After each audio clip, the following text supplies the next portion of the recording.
Item number SCP-184. Object Class Euclid. SCP-184 is not to be contained in any structure. SCP-184 is to be attached to a high-power electromagnet at all times. Should the electromagnet fail, agents are to report to SCP-184's containment area and prevent access to all unauthorized personnel until the electromagnet is restored to power. The containment area for SCP-184 is currently configured to resemble a park with SCP-184 and its containment magnet disguised as statuary. Any and all visitors are to be monitored. Any structures affected by SCP-184 are to be demolished after review by final demolition approval or inclusion into SCP will also be determined by this body. No investigation is to be done into affected structure without approval and rescue team on standby. Description: SCP-184 is a small, smooth metallic object, 10 cm 4 inches tall and 10 cm 4 inches wide, in the shape of a dodecahedron. Each face of the figure has a circular hole in the center, and a small sphere is attached to each vertex. SCP-184 is made out of an unknown but highly magnetic alloy about as hard as brass. When inside an enclosed structure, SCP-184 expands the structure's inner dimensions without altering its outer dimensions. SCP-184 will increase the inner dimensions of any enclosed structure by several hundred meters each day, beginning 1 hour after entry into the structure. Initially, SCP-184 only extends the walls out, causing rooms to become much larger without adjusting the height. This expansion continues until the original dimensions of the room have been tripled. At this point, SCP-184 starts creating wholly new rooms. SCP-184 is apparently able to copy items from inside the structure, creating furnished rooms consistent with the rest of the structure.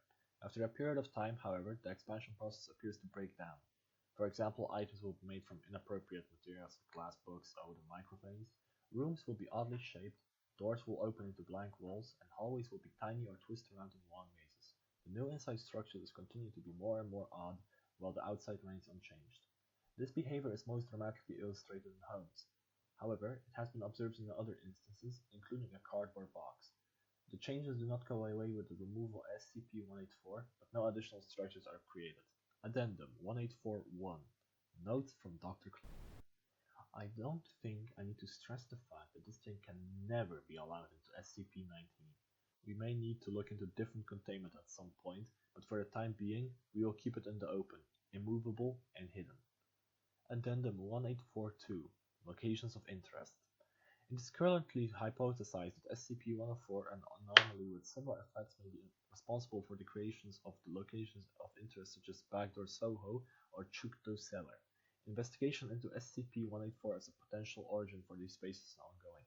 Addendum 18438 Romeo Bravo. Notes on recovery. SCP-184 was recovered in the Kowloon walled city in June of. Reports of the city's bizarre and explosive growth attracted operatives, who soon learned of SCP-184 held in the possession of.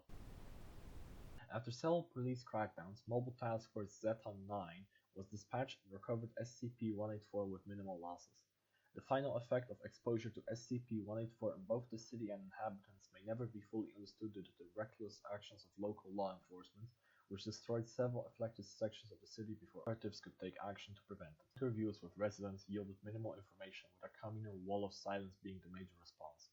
A few documents indicated that SCP-184 could be brought into a home and allowed to affect the dwelling for £50 per half hour. These documents were unconfirmed by residents.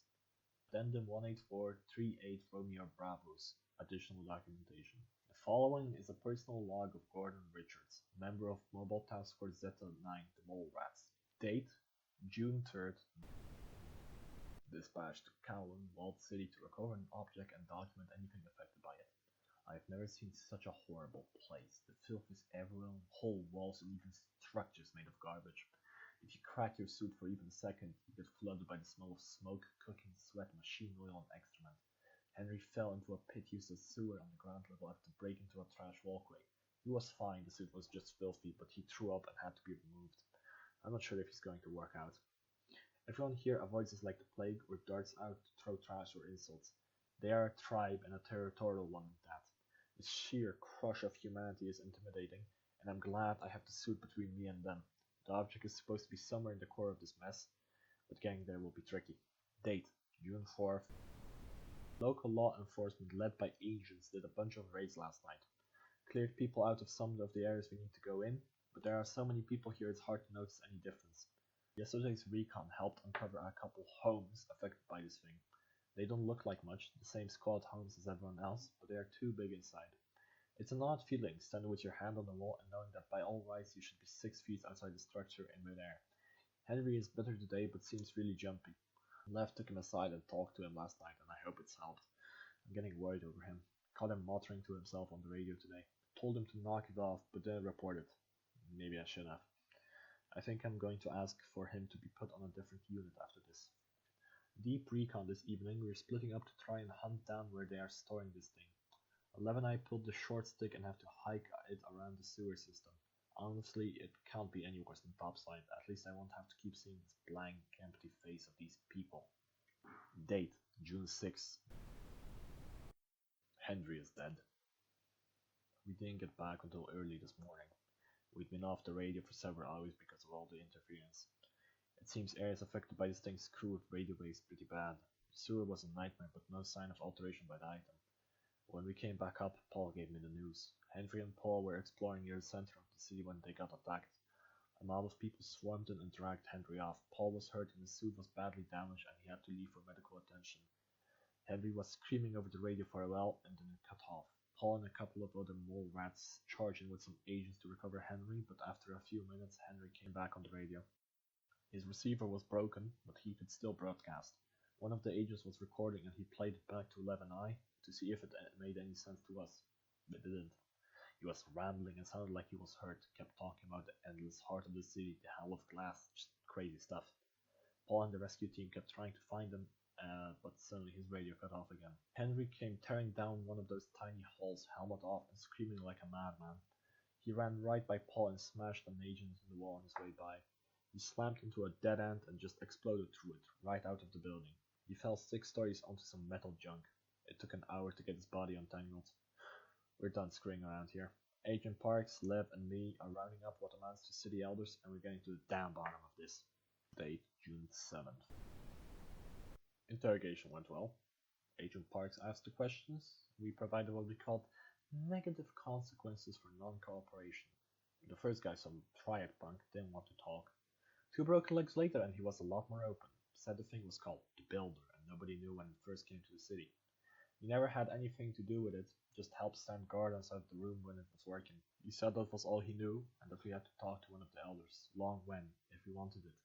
He apologized for Henry's death, said it was just the way of things. I broke his jaw in 3 different places. Long Wen may be the oldest looking man I've ever seen, and with a will like iron. He just took everything we dished out and didn't say a word. Parks said that the next stop was his wife and grandkids, and that got him talking. Told us it was kept in one of the oldest parts of the city, some old temple. It had grown and made wonderful things, but only the worthy could look upon it and not be overwhelmed by it. He said that Henry was shown the wonders in the hopes that he would be able to convince us not to take the Builder, but that he was not worthy and was broken. We made them show us where they kept it. Longman said it wouldn't do any good, that it was buried too deep. They moved it deep inside when they first caught wind of the agents. He said that we'd never get it back. We're doing deep work tomorrow, and we're not coming out without it. Day, June 10th. Been out for a while. This place is amazing. At first, it was just a temple that was too big inside. Neat, but nothing new. Then we went in deeper. Whole rooms, altars, everything recreated and rearranged by this thing. It's like someone built 12 whole temples inside this one tiny structure. Agent Park set up a recall point in the main hall with some other agents to make sure nobody sneaks up on us. We suited up and went to work. It started getting odd after hour 6. Lots of hallways, not as many rooms, then 83 rooms all connected by sliding doors, each with a tiny Buddha in the center of the floor and nothing else. Lev grabbed a few for samples. We knew things were getting odd when we came to a perfect reproduction of the first altar room, but appearing to be made out of solid mass of wood. The thing was beautiful and totally seamless, and not a single tool mark on anything. Paul found some document, and we scanned them back to Parks. He said they were about the object. Apparently they're calling it SCP-184 now. Parks said it talks about how they moved 184 deeper each time they made a new room. They thought it was some gift from God or something.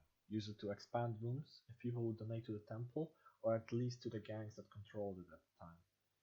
I've never been in a place like this. It's getting hard to maneuver. The halls are starting to get strange, they go up at funny angles, and the last few rooms have been tiny.